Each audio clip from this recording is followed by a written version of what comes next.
back again with another video of mine.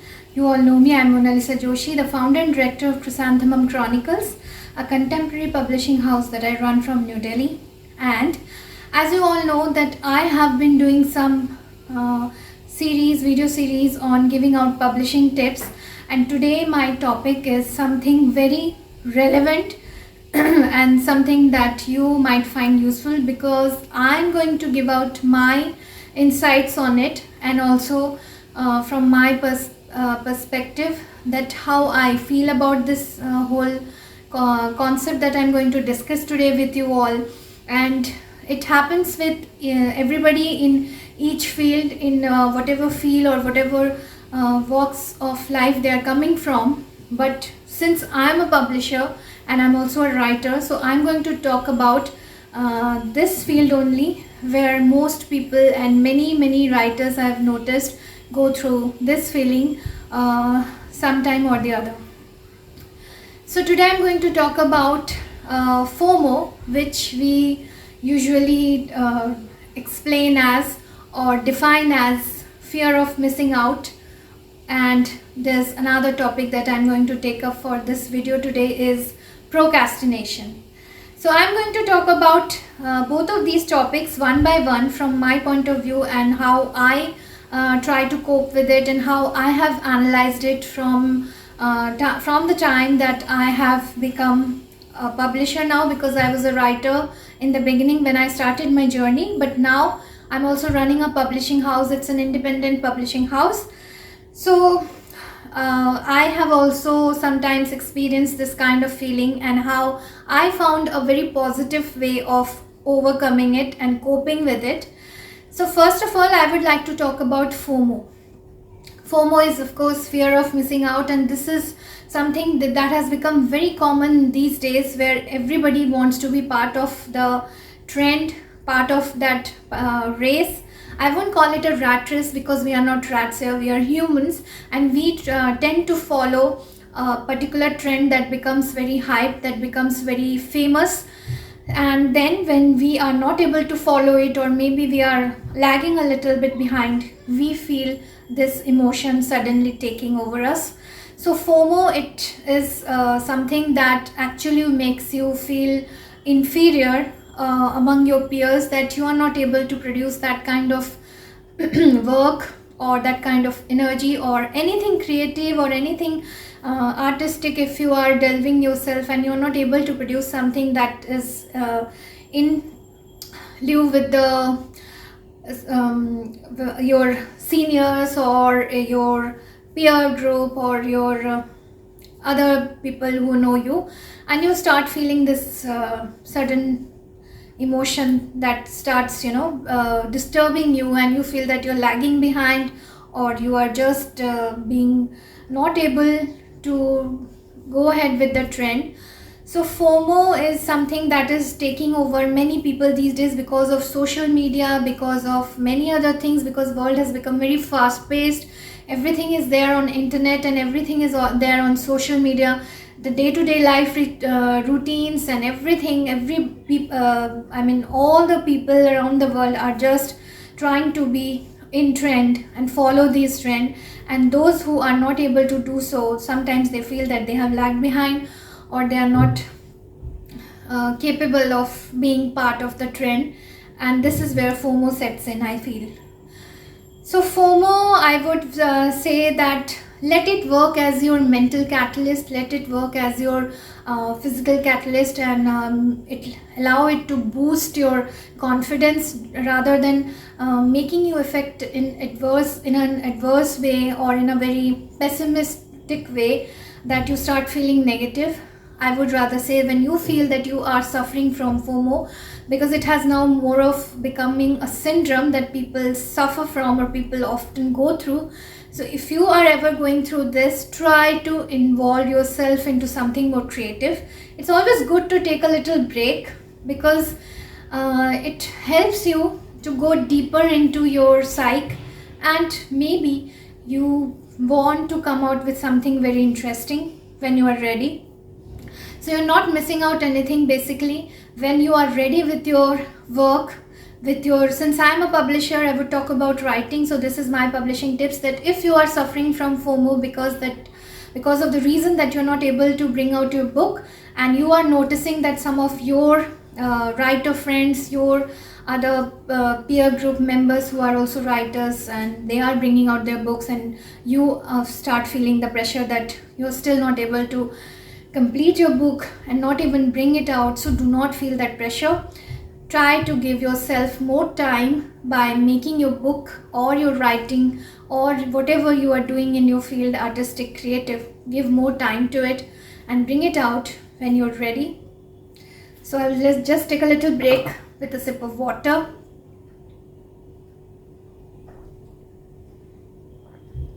So I feel that FOMO can be turned into something very positive. Whenever it sets in, whenever the mood of yours suffers through this kind of emotion, just see the positive side of it, that you might be needing a break, that you might be a bit of reclusive, you want to take some time for yourself, go outside, enjoy with your friends and have fun, and do not let these feelings soak in.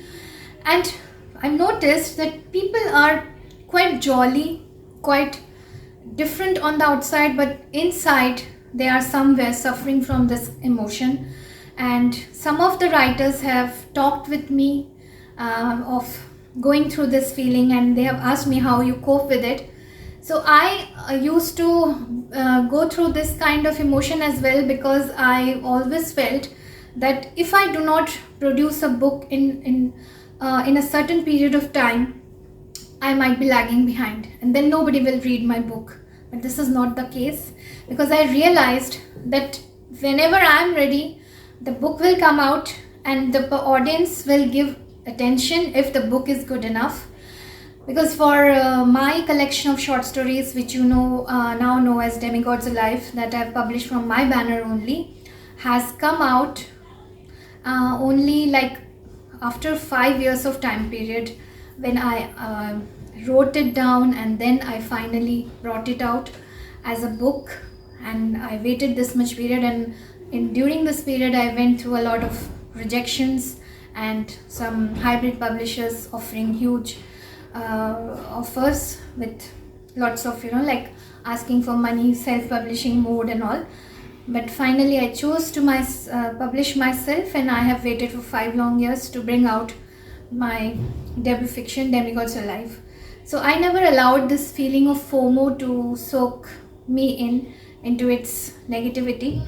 I sometimes did feel that I might lag behind if I'm not able to cope with the trend that you have to bring out a book, or you have to do something, something creative. If you're not, you can't sit idle. So it's not really true. You can sit idle, you can give yourself that kind of time, you can soak into that kind of energy of feeling wholesome and fulfilled. And when you're ready with your work, when you're ready with your book, you can bring it out. So you are never lagging behind. When you're ready, your book will come out and you are good to go. And again, you will be noticed.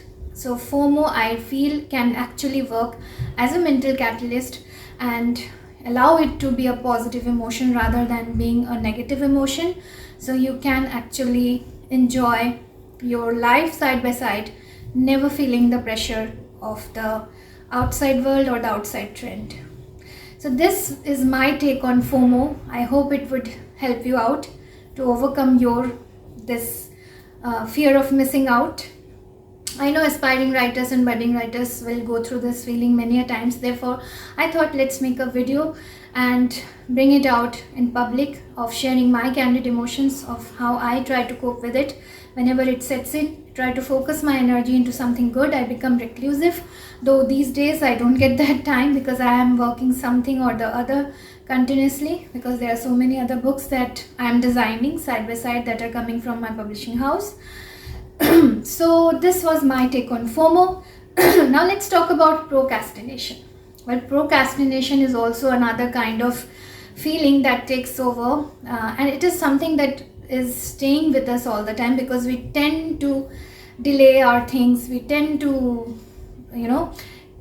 put the things in the back burner for the time that we are really not ready. We don't want to look at it. We don't want to bring it out. If it's a book, we don't want to write it down. If it's something artistic or creative, we don't want to work on it. And that is how procrastination starts, and we keep on delaying because we don't want to take that leap. It's the leap of faith, and for the first step we feel very less confident, very inferior, and we are not ready to work on it. And the next moment we are working on it, that fear, that emotions disappears all of a sudden. So this happens with me all the time. I always have this fear when I have to start something new, and before that there's a long period of procrastination that keeps on going, because I tend to keep working on something or the other, so that I try to avoid it because I'm not ready for it. I don't feel the confident.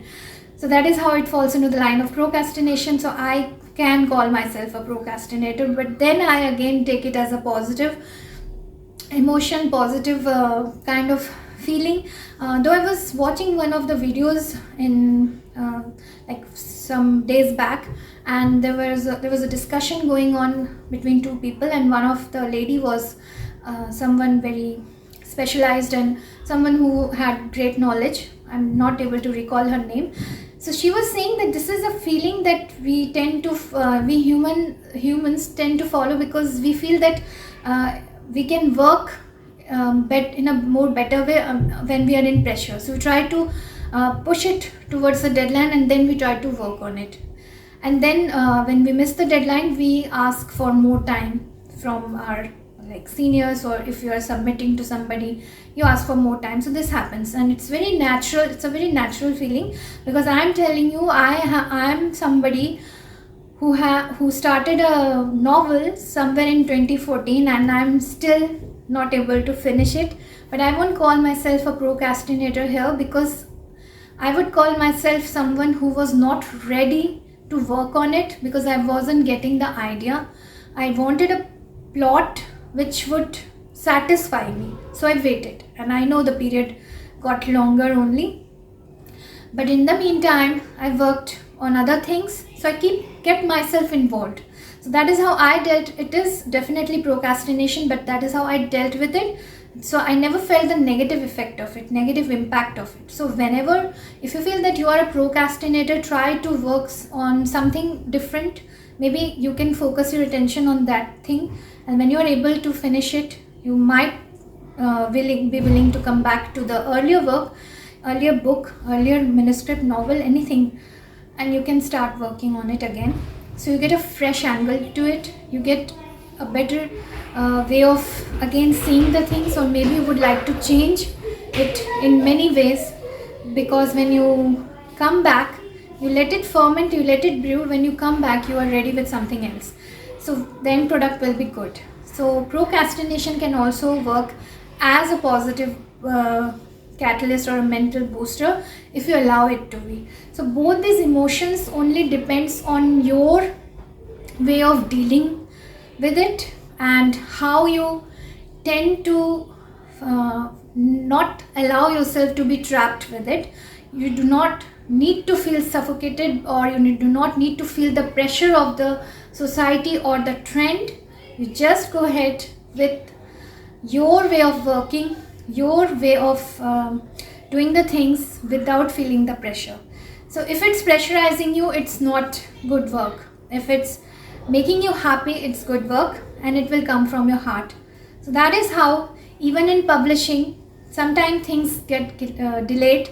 So we cannot, you might call it procrastination, I can call it a procrastination, but when we have taken time, the things we have given so much time to becomes only better.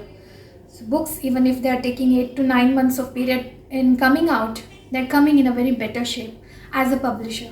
So I would say that as a publishing tips that I've been giving, and this is part of my video series. For me, if I have to say that how to cope with FOMO and how to cope with procrastination as a writer, just allow it to be a positive emotion, and do not let it affect you in any pressurizing way, and then you would be able to cope with it. Do not follow the trend so crazily that you become very obsessed with it, that you have to do certain things, and if you are not able to do it, you are missing out. So that should not be the feeling. You should rather feel that when you are coming out with something, these days I'm doing a lot of things that are, like virtual digital creation and all, but then I sometimes do not feel like doing anything, so I take rest, I read books, I enjoy the time, I try to gain some knowledge, and then when I'm ready, I come back in front of you with some of my videos. So this is my publishing tips for today, that if you are a writer and you suffer from FOMO or procrastination, just relax, cool, breathe, and try to keep those things away for some time. Enjoy your time with your friends, family, but do not forget about it. Absolutely go back to it with a fresh angle, with a fresh set of eye, and you will see that things will shape in a better way. Then you can head to publishers, and you can also come to our publishing house, and you can get the link in description. And one more thing that I would like to tell you, that this video is only from my point of view. I'm not trying to interfere or with any psychological explanation. If I'm sure there must be, if there's any psychological explanation of these topics, it's just from my experiences, from my insight, and how I try to cope with it, because you can always find detailed explanation of many things, but it's always it's always helpful when you get to hear it from someone who has experienced it. Like, I also feel it same way. If somebody has gone through it practically and then they share their journey, it becomes more resonating and more relatable. So I thought that I would be able to help you out with my candid insights and way of coping with it, because I'm also human, and now then I might also sometime in future, or now, you never know, can suffer through these kind of emotions, FOMO and procrastination. So I have a positive way of looking at it, so I try to stay positive and try to focus my energy into something else whenever I go through this feeling. And also with a very supportive editorial board that I have, who are very helpful. They are also helping me to carve my journey as a publisher in a very better and productive way. So you can also subscribe to the Chrysanthemum Chronicles Publishing House's official channel. Link will be given in description, and don't forget to subscribe to my channel as well, Mona Lisa's Literary Sanctuary, for more such publishing tips and other video series that I would be bringing out in future. So looking forward to your support as well, and do grab some of the books that I have published and support me as a woman entrepreneur. I look forward to your continued support, and also your review and feedback would be helpful whenever you read our books. So thank you all. Have a great time and have lots of fun, and do not let these feelings ever disturb you. Do not ever feel the pressure. Bye all.